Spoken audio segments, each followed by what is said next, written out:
So we just arrived at the plantation and we were actually welcomed by the owner. Very nice to see. This is the original plant. And the good thing is here that in this area where we are now, this is actually where the tea was found. So the first tea was found at the other side of this mountain. The mountain is called Cabregala. I don't know if the pronunciation is right, but indeed, that's what they tell me here. And if you look at this, this is all part of the plantation until the top of this mountain. So it's quite a huge plot. We'll have a look in the factory later. And this is all tea, obviously. It's mostly a tea plantation. But on this side, I'll show you from here, there's also some coffee. In Sri Lanka, it's mostly tea, but this is obviously also coffee. And the idea that we have is to take over everything. So including the factory, we'll go to the factory later, all the land around it and the production in itself. So we'll have a look around and see what we think about it. This is one of the oldest deserts, Sri Lankan desert. This is called Agala, yeah? Agala. It's like rice balls. Like leftover rice, they keep it, they dry it. And leftover rice? Yeah, not leftover, I mean sounds like good. Whatever excess, Yeah. But it's nice. This is more nutrients because they used to carry this one when they go for long journeys. Okay. So now you can try it out. A lot of energy when I eat it. Yeah, hopefully, yeah. It's dry, right? Really because well. they used to carry this one in the wet climate, like hiking, climbing mountains. So they have a tea and this one for the day. Okay. To cover all this one because they don't have options to cook. It's middle of nowhere. Good. Yeah? I think it's really good with tea though. With tea. It makes sense because when a tea plant. Now it's dry your mouth. With the tea, it's going to be like balanced. Good.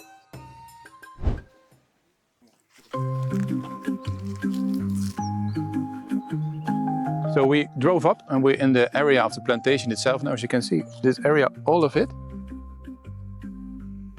is part of the factory, which is quite a huge thing, quite impressive, the other way around. Those are the quarters of the staff who've been living here and working here for years. And the interesting thing is that we now walk up to the cable car, the original cable car, what's left of it. It's not in use anymore, but what they did was actually bring the harvest down and the materials up. Back in the days, there were no roads, and nowadays they have transportation, so it's not in use anymore. But it might be a good idea to actually reinstall it to show how it used to be. It's quite impressive.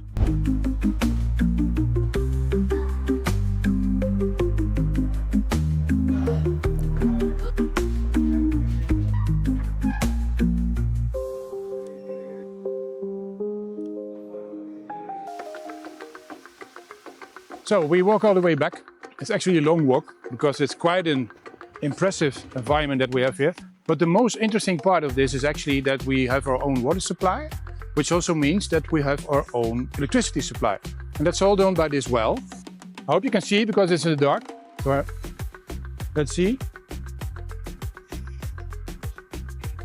This is like this waterfall over here.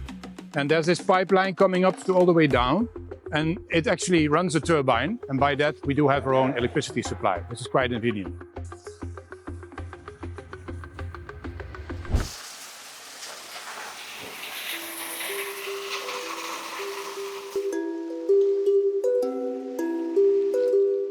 I'm actually here in the middle. We walk up a little. I recovered from that walk, like the 5-minute walk. It's a lot. I'm impressed that the owner at 80 years does it every day, but still, I tried. This is the place, and it looks, if you look at the view, it's quite impressive. I mean, over there you see Kandy, and on that side behind me there's Norelia, and on the other side is Colombo. So we're here centered in the middle, and the view is amazing. And this goes back from like 1600. So the British came here and they started to actually build tea. They built the whole plantation. And all that way, it has been developing in the years and has been in production ever since. And also the climate, this is a very special place climate-wise, because it's warm and it's very conducive. It's very, it's especially for tea and coffee and everything that grows here. And it's like a nice breeze as well. If you go down, it's a lot warmer. And this is, it feels like a little paradise. It's actually a tea paradise. So we just got tea from the owner. And of course we need to try the tea. At least we should know what we're buying. But it's very nice. And you always drink your tea with milk here. For Europe, I mean the western part of Europe, you don't do that. You drink the tea pure.